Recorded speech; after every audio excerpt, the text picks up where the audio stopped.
কাঁথির বাড়ি শান্তিকুঞ্জ, তার সামনে এই মুহূর্তে দেখা যাচ্ছে একজন বিজেপি কর্মী, তিনি বাঘ নিয়ে এসছেন। কেন বাঘ নিয়ে এসছেন সরাসরি তার থেকে জেনে নেওয়ার চেষ্টা করব। দাদা, এই বাঘ নিয়ে এসছেন কেন?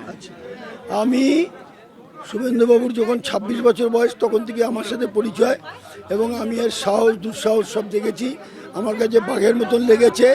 আজকে মমতা ব্যানার্জি যে মুখ্যমন্ত্রী হয়েছিল, মমতা ব্যানার্জি মুখ্যমন্ত্রী হতে পারতো না যদি নাকি শুভেন্দু অধিকারী না থাকতো। ও দিদি থেকে দিদিমা হয়ে যেত। হ্যাঁ, এবং আমি তাকে সাহসী বলে মনে করি। ওই জন্য আমি মনে করলাম যে উনিকে যদি দেওয়ারই হয় তাহলে বাঘ ছাড়া উনি অন্য কোনো উপহার নেই। চিতা? হ্যাঁ, এটা চিতা। এটা এটা কিসের তৈরি বা কোথায় পেলেন, কত টাকা কিনলেন? এটা ইসের তৈরি, কি বলি জানি, ব্রোঞ্জের তৈরি, ব্রোঞ্জের তৈরি।